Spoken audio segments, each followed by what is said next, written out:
close, please get close. They do. Hello. Can everyone hear me? Excellent. I think we will get kicked off. Welcome.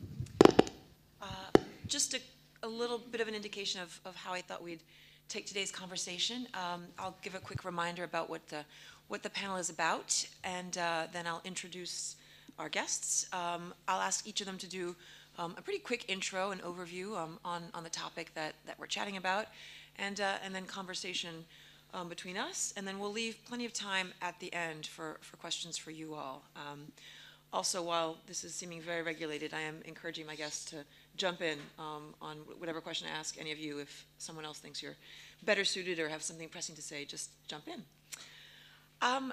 Audio. Audio is a very hot topic. In fact, actually, podcasts are a very hot topic. And it's interesting because this is a phenomenon that we're seeing, it's exploded in the US in the past couple of years, is really now catching on in Europe as well.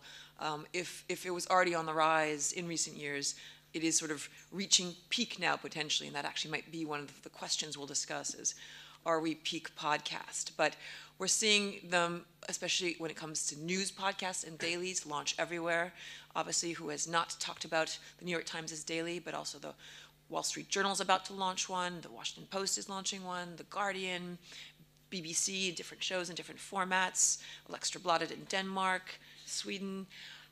The question that I think is interesting today is, aside from talking about why the explosion of audio now, it's more the question of what is audio good for?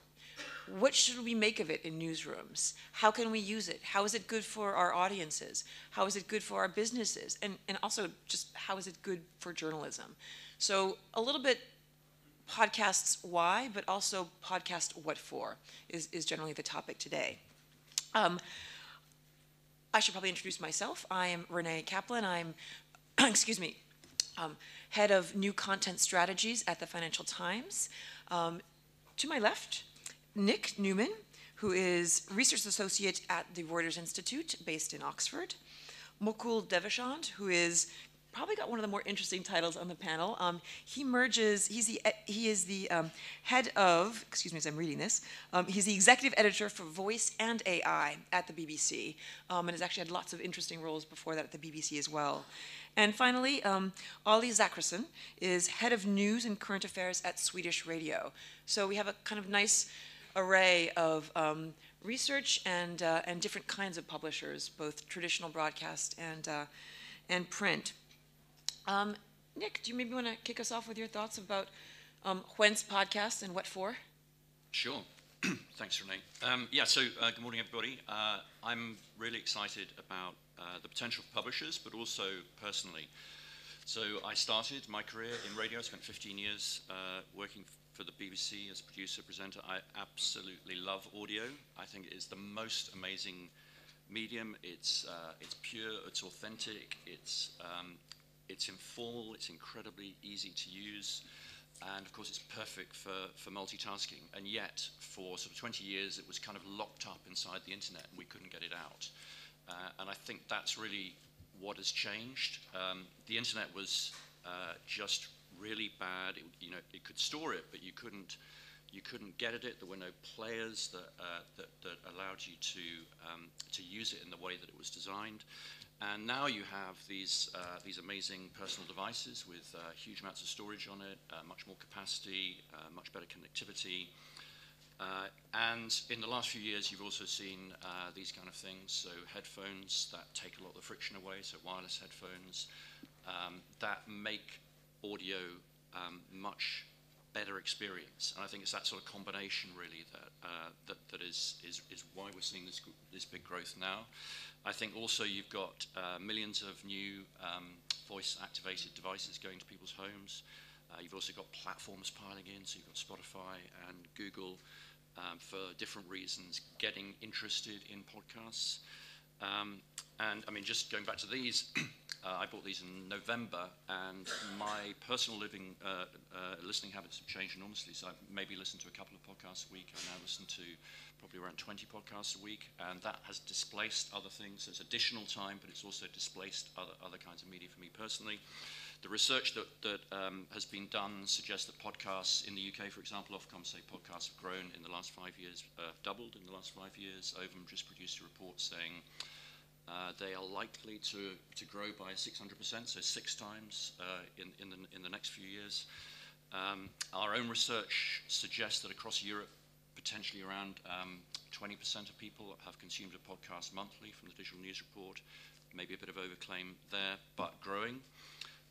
And I think for me, the other critical thing is the demographics. So if you look at who is using podcasts, younger people disproportionately. So over half of all podcasts, according to our data, are consumed by under 35s, and they make up only around a third of the population. So they are big users of podcasts.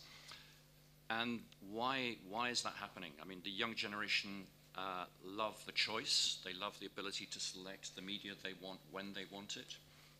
And radio doesn't do that for them because somebody else is in charge of that. And I think secondly, the thing they talk about is the authenticity of it and the different voices and perspectives that you get, that it's not people talking down to you, but it's people talking on your level. And I think that's one of the reasons why it's really connected. The other point about younger people is they're not just, everyone says young people just sort of snack and they're only spending a few minutes with news or seconds even. But with podcasts, they're listening most of the way through, so 80 to 90% of the time through. So this is real engagement with content, which I think is incredibly exciting. And then, Renée's talked through the supply side. We're doing our digital news report at the moment, and filing from all over Europe. We've got people writing up what's going on in their country, and audio comes up every time. So it's not just the publishers you've talked to, but audio developments all over the place. It is incredibly hot right now.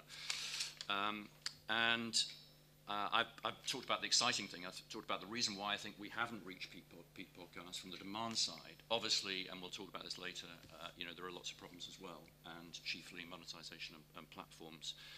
And we'll come on to those. I won't deal with those now. But I think there's some extremely strong reasons why there is a lot more substance to this pivot to audio than there ever was in the pivot to video. Thank you, Nic. That's really interesting, and I definitely want to come back to that question of demand side, right? Because there is a sense, for example, just we know that in the U.S. in the iTunes player there are over 600,000 podcasts right now. Yeah. So it does beg the question of what more is there left to do. So we'll definitely come back to that. Thank you, Mukul. Yeah, sure. So I've been at the BBC quite a long time.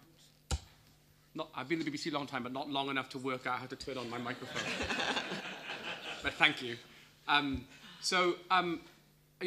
like Nic. A lot of my career has been spent in audio. As a journalist and as a reporter, I was drawn to the medium, and launched ran and launched a couple of radio shows and podcasts, BBC Trending, People Fixing the World.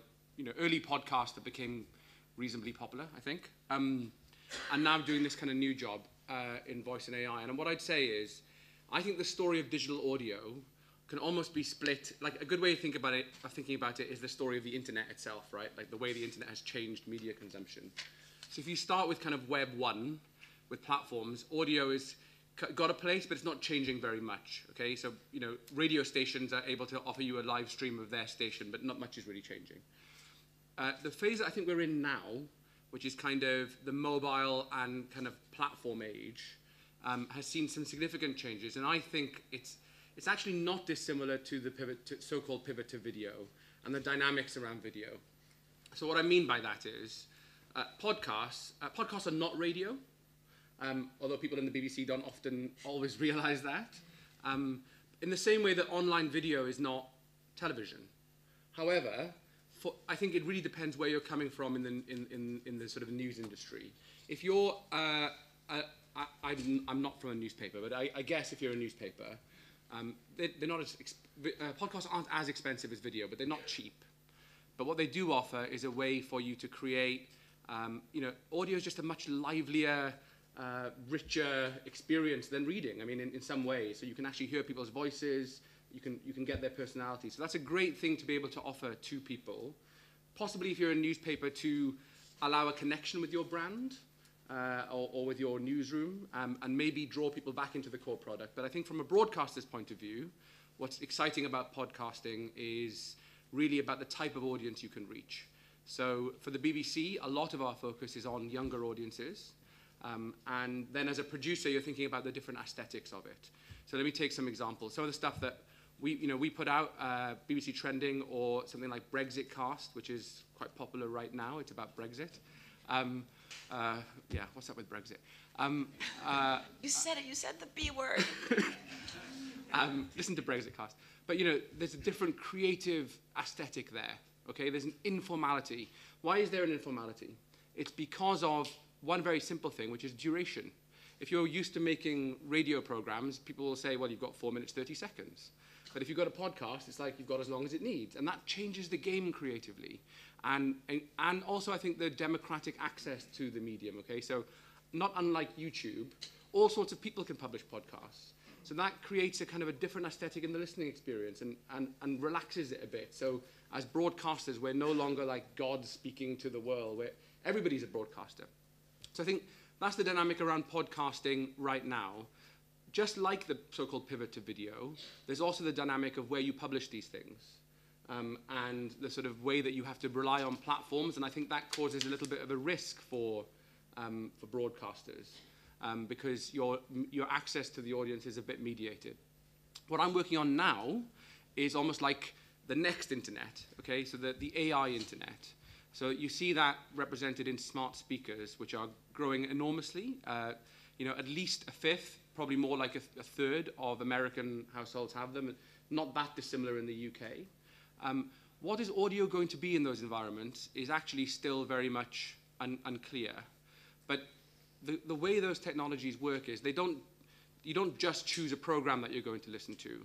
These assistants will reach into the world of data and combine tidbits of content into an experience. They're an assistant, okay? That's why they call them AI assistants.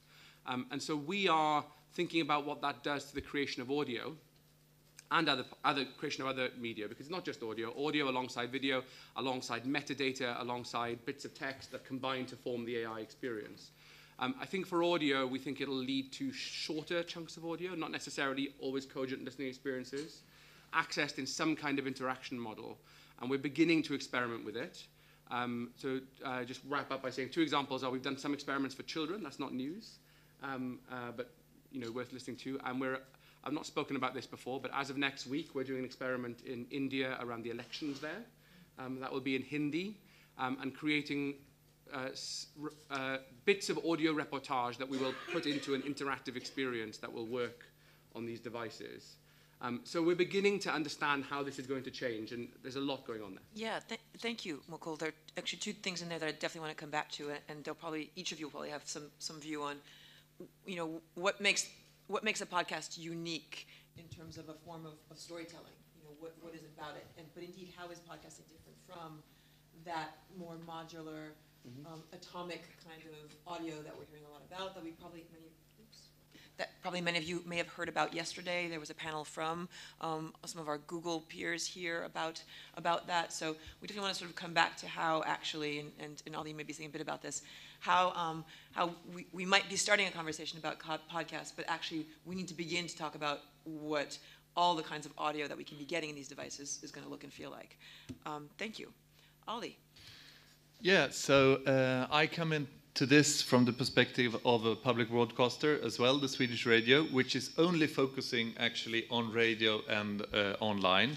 So this question about what we do in the digital audio space, it's not a kind of curiosity for us, a thing on the side. It's actually a matter of survival, because if we can't get people to consume our audio content on digital platforms, then, we're toast. Then we don't have a future. So how do we build compelling digital audio strategies? That's the big question for us. And we can know one thing for sure. We can never compete with the platform giants when it comes to technology. They're always going to have a better digital development than we have. But we have to use our competitive advantages, our great presenters, our content, the trust people put in our brands. We have to use those things to our advantage. And I just want to briefly outline with this illustration on the screen what different chunks we see as building a digital audio strategy. Actually, I think that these kind of discussions about audio tend to focus a lot on the long format podcasts. But as Mukul mentioned, I think there's some really interesting developments now when it comes to shorter formats, and I just want to briefly show you an example of that. So basically, what we do in the digital audio space, I think we can actually, everything that we do can be fitted into one of these three categories that you see here. The live streams, for example, that is, of course, our normal radio channels that you can consume on your mobile phone. But it's also a model that we have at the Swedish Radio. We have a live news team, which is always ready to go on air. And if they go on air, then we send out a push notification that gets people straight into the audio. And this live stream, live news bulletin, we can also, in a matter of a couple of minutes, we can just convert it into one of the terrestrial channels. So it's a way of using a digital-first audio experience live, and also using that to go on in the normal FM channels. In the second category, I call it news podcasts, and this is everything ranging from a 2-minute news bulletin to a 1-hour program about Brexit or US politics or whatever, everything in that category, a podcast. And the third category is the one that I find the most exciting at the moment. It's what I call standalone news clips. And in all these three different categories, there's actually 6 questions that you have to have a pretty good answer to if you want to build a good digital audio strategy. So the first question is, of course, what journalistic content do you have? If you don't have a compelling content with great hosts or whatever, I mean, you don't stand a chance anyway. The second question is, what is your targeted audience? So this has often been a problem with traditional radio. Like from my news department, for example, we always say, well, the target audience is the whole population. But you can't work like that when it comes to the digital space. You have to have a much clearer idea of what targeted audience you want to reach. The third question is, how do you present this experience? What is your visual presentation, and how does it work when you flick around with it on your phone? The fourth question is, of course, distribution. So on what platforms are we going to distribute our live streams and news podcasts? Only on our own platforms, like in our apps and websites, or are we going to be in Spotify, for example? The Swedish Radio has a very open model, like all our news podcasts you can find in Spotify and iTunes. The fifth is marketing. We all know from media companies how hard it is for people to discover new content. So you really have to use all the means that you have at your disposal to really kind of market new products. And the sixth is the data and the feedback do you get. Do you have your data in order, and do you know how people behave, for example, when they listen to a live stream online? Or how long do people listen to a news podcast? Do they quit within the first 20 seconds, which is often the case? And how many clips do they consume if they start the first clip? All those kind of things, what data you have. So my last thing is that I want to show you an example about these short form clips that we have at the Swedish Radio in our app. So if you go into the Swedish Radio app, oh shit. Maybe I have to start it like this. So if you click in the Swedish Radio app. Efter avslöjandet om hur det svenska vårdbolaget GHP som driver sjukhus i Förenade Arabemiraten rapporterat we present there little news chunks, little news clips, like actually presented a bit like a Spotify song, and we can see that people really like this kind of presentation. And then we have playlists for sports, culture, science, and also for local news, so you can choose your local news station. And we've just done this for around a year, but we're now up to 1 million clips consumed per week. So that's why I want to put some emphasis also in these kind of shorter formats. Thank you. incredibly interesting, Olle, in that it's a concrete example of an audio strategy is it could be led by podcasts. We're talking a lot about podcasts, but it actually has to be, to some extent, a lot more than podcasts, even or maybe especially for a traditional sort of legacy broadcaster. Before I come back to each of you with a bunch of these questions, I'll just say a few words about the perspective of an audio strategy from a legacy print publication. So, we are about to invest the Financial Times, pretty significantly in relaunching audio or launching an audio strategy. We have, like most other traditional legacy publishers, we have podcasts, we have shows that people follow, but we don't necessarily have a strategy. And the way we're thinking about it is very much about some of the questions that you brought up, Olle, which is, well, actually, who are we trying to reach? And for us, the question really is, what is audio better at or good at or uniquely good at that is different from what text or video or any other form of digital content is?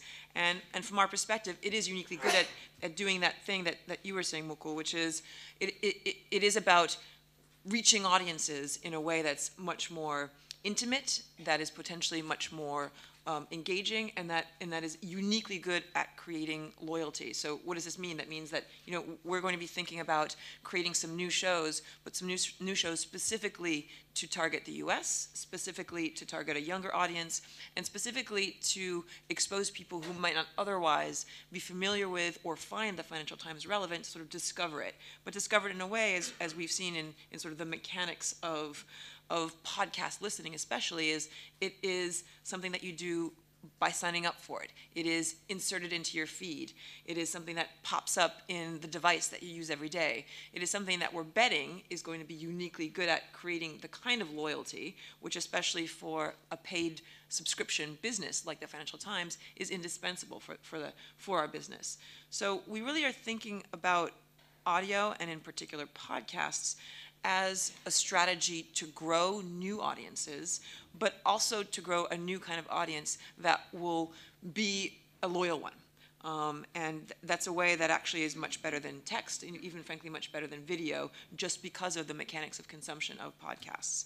One of the big worries is a worry that I think all three of you have flagged up, which is most of the listening, I would say probably 90% of the listening is not on our platforms. It's not on the BBC, it's not on Swedish Radio, it's not on the Financial Times. It is, frankly, for the most part, on iTunes, but now increasingly it's also on Spotify, and it is increasingly not on platforms we own or control. So if we really think about audio as a way to reach audiences, to create loyalty, and certainly that's our perspective, and frankly, in the end of the day, at the Financial Times, we want audio to be able to contribute to part of the experience that eventually makes either listeners pay for the Financial Times, or paying subscribers remain more engaged with it. But if they're not doing it on the Financial Times, then, or on any of our properties, that really raises the question of how do we bring them back to our brands? And indeed, we have that loyalty. I forget which one of you mentioned. There is the draw of a loyal brand. Like, the brand can sometimes be the thing that sells the show. Right now, any of us will listen to a podcast from the New York Times because it's the New York Times. But if you're suddenly discovering it on Spotify or discovering it elsewhere, how do you know if it's from the New York Times or if it's from your brand? So that, in short, is how we're thinking about audio, but also how we're thinking about the challenges of audio. I'm keen to sort of talk about two things with you guys. One really is the nitty-gritty of the content and the shows. What should we be making? What do audiences want? But because I work for a business publication that has a subscription model and we need to make a bit of money, I kind of want to start with the question of, well, how is audio good for our respective organizations? Nic, maybe I can even start with you. How do organizations, how do news publishers, how can we monetize audio? How are we monetizing audio, and how can we think about it in the future? Well, I think it starts with podcasts because that's where most of the attention is currently. So it's because people are spending time, then there are already models that work. It's actually quite like radio. So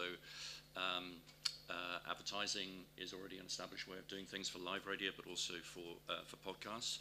I think beyond that, when you're thinking about, and so there's a lot of potential there. And so what we're seeing is growth of advertising in the US. I think it's doubled in the last year. It's still, by the way, only about 1% of total digital advertising. So just to put it in perspective, it's growing very fast.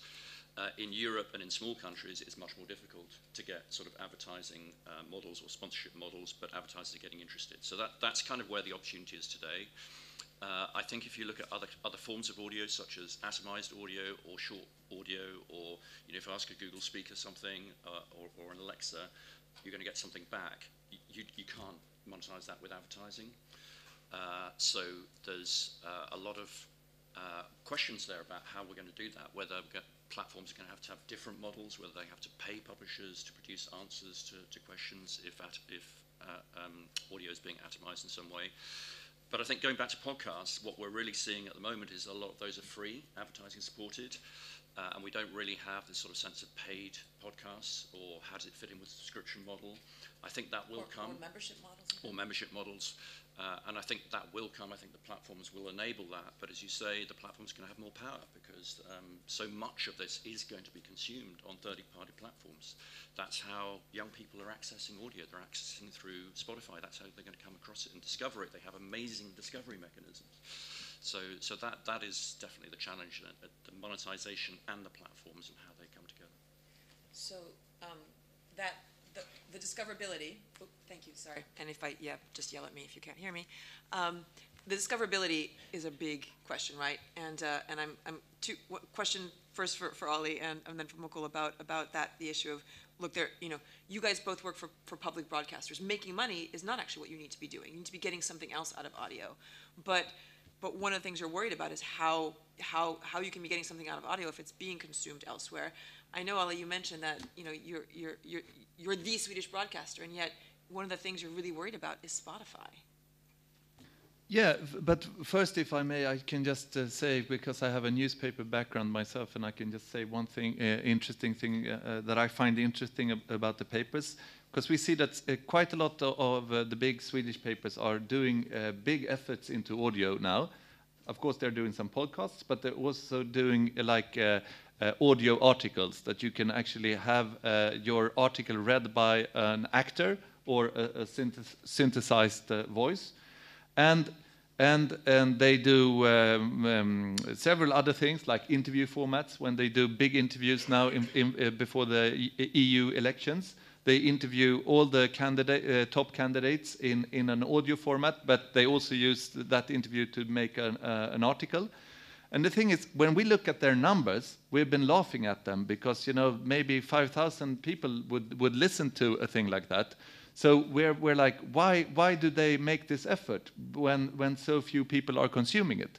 But when we talk to them, they say, that's not the point. We want to beef up our digital subscriptions. That's why we do it. We're not interested in the big numbers. We're interested in how many of our digital subscribers who will consume our audio formats.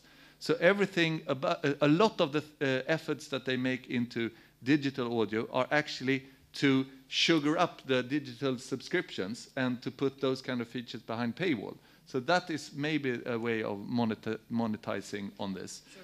But when it comes to Spotify, I think at the moment, I mean, they are saying that they have the aim to become the world's biggest and best audio platform, and I think it affects us all. We have a strategy where a lot of our content is on Spotify, but for example, some of our short formats, we don't let Spotify use it. Of course, they're interested in doing that, but we have now much more of a focus on, okay, what should we preserve for our own platforms if they're not going to wither away? Mukul, do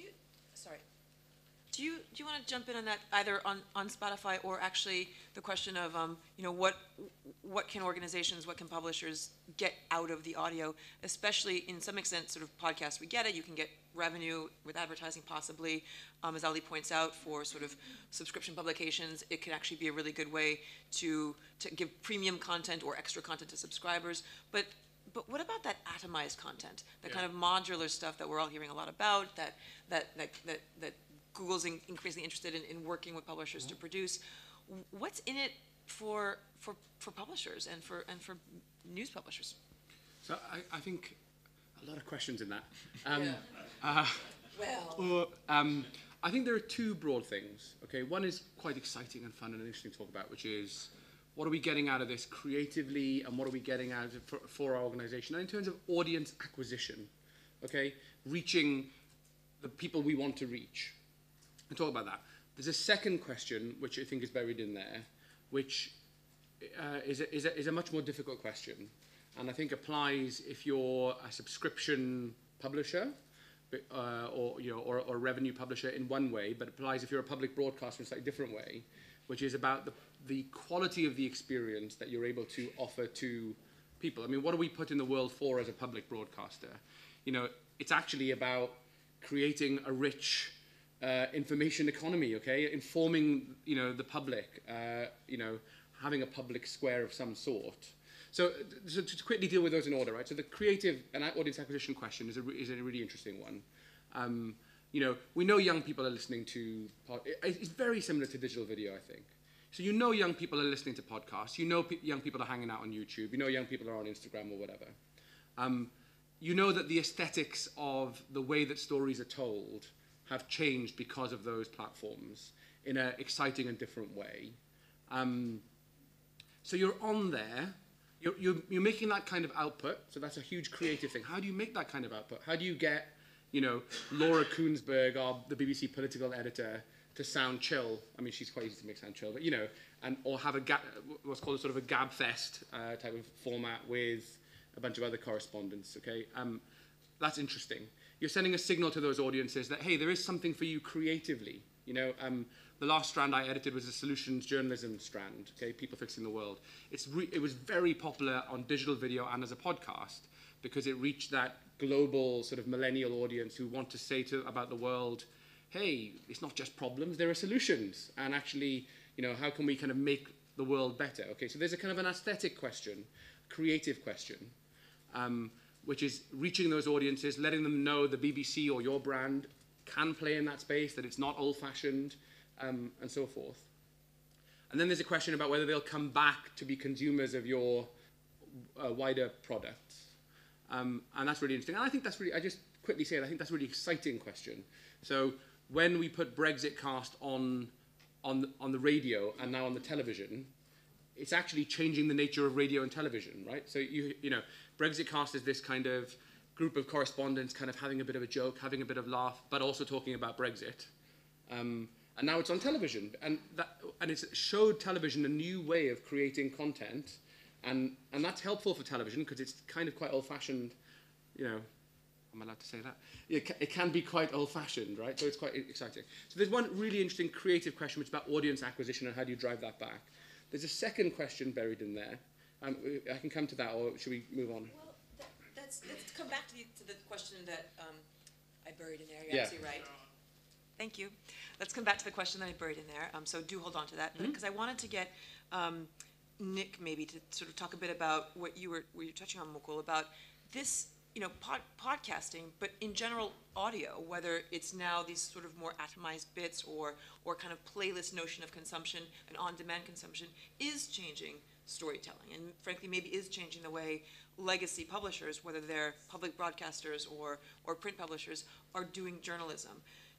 Nic, is this something that you're sensing, or you think is even worth looking into, or is it still too nascent?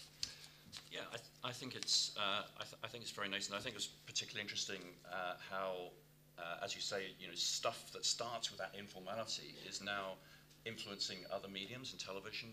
New York Times, The Daily is another great example of this, where that's now going to have a spin-off television show as well. And it's because people think that they've kind of hit on something that's creatively different and is engaging with people in different ways. And I also think that audiences have got a bit bored with the formats of television and with audio. And so this is, I think that, you know, the creative side is absolutely fascinating. Actually, Nic, can you then say a bit more, maybe we can get to the nitty-gritty of actual sort of content? And does that allow us then, Mukul, to come back to the hidden question? I'm curious about content from two perspectives. One, Nic, you know, sort of what you're perceiving is the demand out there, and the fact that there still is demand even with the 600 and some odd thousand podcasts on iTunes. What do you see as being the formats that we need? Does the world need another daily news podcast? And if not, what does the world need? What should we be producing? Yeah, so I think there's I think one of the new things has been the sort of narrative storytelling in audio, which is different from starting and finishing a news program. So when we talk about the daily news podcasts, it's this sense of anticipation. It's this sense that you don't want to leave this podcast, that it's enticing you into something different. And a lot of that has come out of sort of American traditions of narrative storytelling in audio, but applied in a different way. So we're seeing a lot of that, but obviously there's going to be limited demand. The supply is currently outstripping the demand for that, and so there will be some big winners and some losers there, so people who are not getting so much. Then you've got sort of niche content as well, so this is opening up the possibility to talk to small audiences, but in an incredibly relevant way. So doing things that, because you don't have the limitations of bandwidth, you can start to talk to those very specific audiences. They could be geographic, they could be in particular themes. We're starting to see that, but I think there's a long way to go in that area. And then there's these other new formats. So I mean, Olle talks about atomized audio and news clips. I'm not so bullish on news clips. I'm not sure that that's what young people want. They don't just want an audio experience. But I think things like just asking questions to smart speakers or to phones, I think that is a whole nother opportunity. So voice search is going to become a really big thing over the next few years. Who is going to provide the answers when you're asking factual questions or everything from sort of weather to news questions? I think this is a huge scope to create conversational content as well, with a whole load of monetization questions. Olle, do you want to jump in? Yeah, I think this is a very important point. Like, how do we sound? We can't sound exactly like we do in traditional radio. We have to tell our stories in a completely different way, because what we do in radio traditionally is we put a group of people together in a studio and to analyze a topic or a subject. But you have this, when you do a compelling podcast, you have to have this more of the narrative storytelling that Nic is talking about. But that is such a cultural revolution in our big broadcasting companies, because I don't think that young people of tomorrow, they're not going to be so familiar with this form of a very strict news bulletin, which is communicated to you from the top. They want more maybe chatty formats, or they want much more well-produced formats. And one point that I want to make here is that I think we're too stuck in the studio, and also when it comes to what the newspapers do in the audio space. I think that modern audio, modern radio is done on the field, like outside the radio houses, and to talk to people. And this is one big challenge for the future, is not to get stuck there in the radio house, because it is when you have limited resources, especially in newspapers, you think it's enough to put some of your brilliant minds in a studio and just chat away about this topic. And it's not good enough, because people are not going to consume that tomorrow. So I think that is one really important thing to think about. Another thing that we see, to pick up on Mukul's point, is that it's changing the nature of traditional radio as well. So quite a lot of the new radio formats that we do it from a podcast-first perspective. So we launched our new economy show on Saturdays. We put it out to the public on Friday morning, and we have a completely podcast-first perspective, like we do it as a podcast, and then we play it on the FM radio, and people love it on the radio. So it's actually making radio better. So I think in a traditional company, you have to work like that. It's interesting because as a legacy print publication that does not have any traditional sort of audio producing skills, and indeed the audio we've produced to date has been from journalists who maybe had some background and sort of reinvented themselves. And you can imagine that now that we're thinking about coming up with new shows, what shows do we need? What formats do we need? We're hiring some roles. One of the roles we're hiring is indeed for a narrative audio producer. But everyone comes to me and says, oh, I can't wait to get out of the studio. And that's complicated, expensive, And I have to say, I'm not actually entirely persuaded that from the perspective of our objectives, that actually do our listeners really want something that BBC or Swedish Radio is much better at doing in a legacy fashion. I mean, that's, and these are one of the challenges I think that will probably face all publishers who were doing audio in the traditional broadcast sense, who have never done audio before, is figuring out what kind of resources is worth investing in this. Because if you're doing audio, if you're doing podcasts, if you're doing atomized audio for smart speakers, you're not doing something else. Maybe the last question before I hand it over to you guys, and I can sort of ask for just maybe a quick word from each of you. You know, the smart speaker and the voice-activated space is looming. If it's not today, and in fact we know, correct me if I'm wrong, Nic, that the, you know, in terms of smart speakers, whether it's Amazon or Google, news is just a small percentage of what people are actually using that for. Is it today worth newsrooms investing? I can maybe even ask for a yes or no answer. Is it worth investing in resource journalists producing content for smart speakers? Are we there yet? Are we there now? Yeah, so as you say, we did a big report on this, and the news is not driving as much interest as perhaps people think. Again, this comes out of our digital news report, which we can publish this year, is that people, you know, only a small percentage of people are using these facilities, but it will come. It's just another way of accessing content, whether it's short form or longer form podcasts.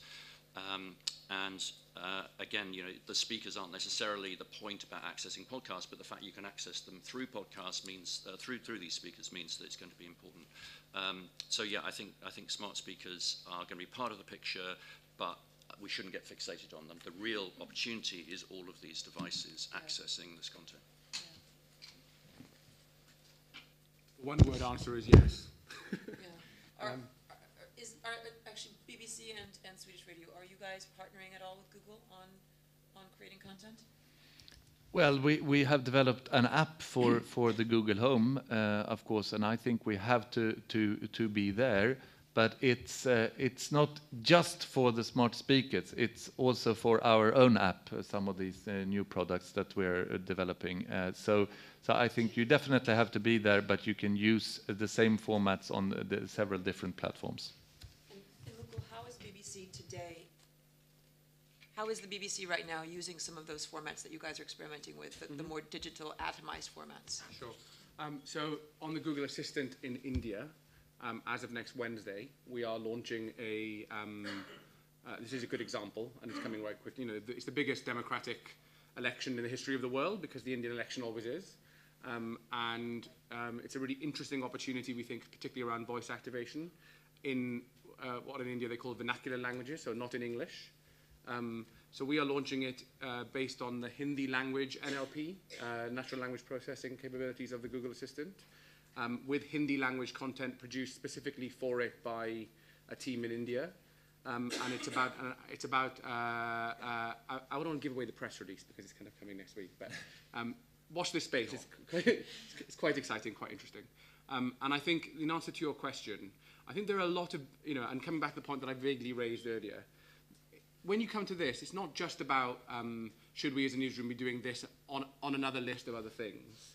It's actually potentially the AI assistant space is about a big paradigm shift in the way that information is circulated, and it's not just about smart speakers, but and not just even about voice, but about the way that assistants will become a part of the kind of ecology of information, entertainment, and education. So I think there's a big question there. We have to start to do something, and we have to start to learn how we can create. And look what's happening in the world. Sort of algorithmic content serving has had a huge effect, positive and negative, on the way that people have understood the world. And so, in this time, we have to be thinking about, okay, what does it mean to be getting news, trusted information, accurate information, unbiased, impartial, as the BBC, in this kind of environment, and how are we going to try and position what we do and our partnerships with platforms, so that that you're getting something that you can trust from the BBC, as earlier generations got on television and radio. So it's an important thing to start to explore. Great. We were able to get the two buzzwords into this panel, both Brexit and trust. Yeah, there you go. Thank you. Let's hand it over to you. Do we have any questions? Is there a mic? Great. Maybe we can start here at the front and then back there, and then we'll move over to the other side.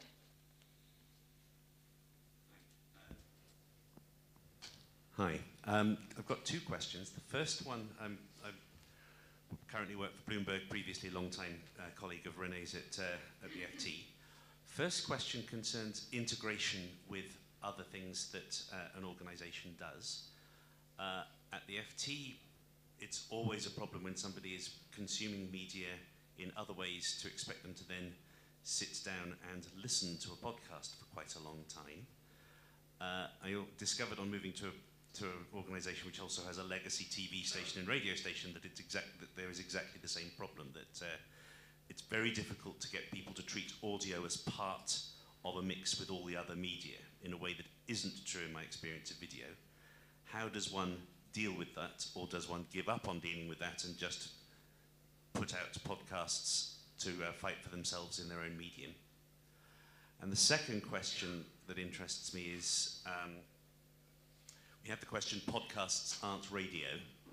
What exactly is the difference? Why, for example, would Serial, possibly the most famous podcast still, why was Serial a podcast and not a show that came out in hourly episodes every week on NPR? What is it that truly is something that you can do that makes something a podcast and not a radio show? Anybody want to tackle either question? Maybe I can try answering a little bit the first question there. And I totally agree with you that in big newspaper companies, for example, audio is seen as a thing of its own. It's in a way, and all the newspapers feel as, oh, we're underdogs in the audio space. We don't really know what to do in this space. But the thing is, audio as a news tool is not very explored. So we're in very early days, and therefore, I mean, when it comes to how we present news on online and in apps, the newspapers are spearheading. You know, a lot of the Swedish newspapers, for example, have news algorithms that completely decide the presentation of their articles on the front page. And they don't realize that they can use the same technology when it comes to audio clips, you know? So some of them don't realize that they have the technological potential to do some of these very interesting things with audio, but they see it as a separate basket in their organization. So I think to see it much more integrated, and also in what situations in life do people actually prefer to consume news in audio formats? I think it's an interesting question for all media companies. Did you want to jump in? Yeah, on the second part of your question. Get into that microphone thing. On the second part of your question, you know, to use the most kind of cliched quote in the history of media, you know, the medium is the message. And that's what we saw with Serial and with a number of other really successful formats in kind of digital audio storytelling, which is, you know, and I think we should put our hands up as the BBC and say we got actually very fast into podcasting and into also in another way into digital video. We invented the standards for digital video. But we didn't necessarily produce some of the early hit formats in both of those media. And that is because I think creatively we were still stuck on making stuff for the other medium, right? Which is television or radio. You consume it in your kitchen radio, okay? It's not personal, it's not in the ear. You consume it in a thing that has a sequence of other programs, going to Olle's point. You know, programs can only last, you know, as a program maker, I made many, many documentaries for the BBC, and they were always 27 minutes and 45 seconds long, every single one of them. And that's fascinating because, you know, the medium itself was dictating that 27 minutes and 45 seconds was the optimum duration for long-form storytelling. And it's not true, you know. It depends on the story, and actually there was a freedom that came in some of these digital media, and I think the most creative people saw that and grasped that. And Serial was great because it, you know, I mean, I really enjoyed it, but what was great about it really was that it just kept on being immersive and you could binge on the whole thing. And that's just one example of how these formats, even subtle changes, can have a huge creative impact if you spot them. Can I just talk briefly about the integration question, which I think is really interesting. So I think the wrong thing to do is to treat audio as an add-on. So we do these other things and then we're going to add on audio. It's about how can you integrate it into everything, because the future is, is going to be telling stories in all kinds of different medium, and audio is going to be an incredibly important part of that for the loyalty. So, The Guardian, the New York Times, the way in which it's just part of how they do their job now, that they think about audio, they take along the audio device, they're thinking about how they can integrate that. And I think that we're just at the nursery steps of understanding the importance of doing that. And great creative opportunities will come from that kind of integration. And it's bringing to life, for me anyway, something that was purely locked up in print, and suddenly I'm experiencing all these new ways. And I think that's the way to think about it.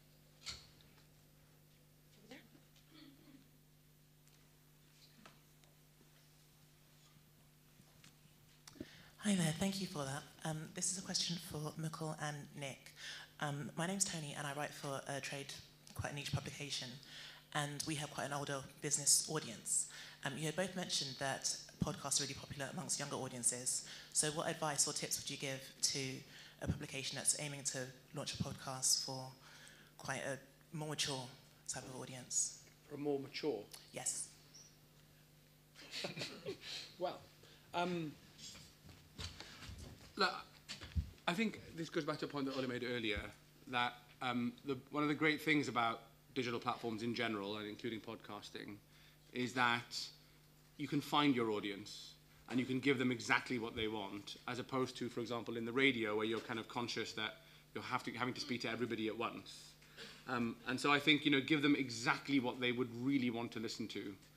Take your audience and say, what is their need state? Where are they? Yeah, what is their context? Where are they going? Where are you going? I think we often forget about where people are going to get these things. Okay, are they going to be listening on a smart speaker in their kitchen, or are they going to be listening to it in their ears on the commute to work? Have a really good sense of that, and then say what do they really, really, really want? Because you don't have to think about a broad audience. Think about what people who are really into this particular niche really, really want. And I think it can be great. And I think that that's one of the best things about podcasting has been that, I keep coming back to Brexit cast, but it's a good example because a certain part of the population don't want any more Brexit, but a certain other proportion want loads more, and so you just give them exactly what they want. Yeah, I think the only other thing I would add to that, so audience, I think this is true for any age group, really look at what audience needs are, try and understand the unmet need, and then find something to serve that. But also obviously look at what the competition is doing and where the gaps are, because you may find it's super served already, and actually for older audiences, radio is doing an incredibly good job and they don't want to change so much. This is one of the reasons why younger people are really adopting, because there's more of a gap. Great. Questions over on this side maybe? Here in the front?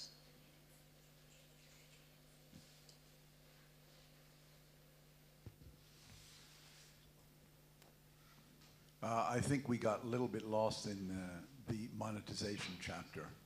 We really didn't concentrate on what actually brings revenue. And also, is there not a danger of fragmentation when you concentrate on the actual stuff that you feel is precious for you, like the Swedish Radio? And why are you keeping it? Are you keeping it because you want to keep attracting to your brand, or because you intend to monetize it, or because you intend to put advertising around it, or sell it separately, or what? So what's the question? Elaborate on monetization.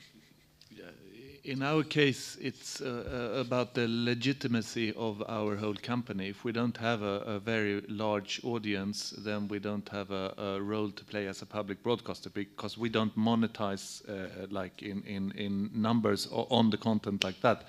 But I just want to say, I think there are new monetization models to be discovered. For example, this company that Spotify recently bought, Parcast, they are, for example, they are offering people to podcast producers to upload content on their platform and to share the revenue with them. Spotify would take 30% of the revenue, and I think those kind of new models also for podcast producers, we're going to see more of that, And then that's maybe an increasing challenge also for newspapers, because if people would rather go with their podcast like to Spotify or whatever, and those titles become very big, then there will perhaps be a model of making money on podcasts which runs circles around the traditional media establishment.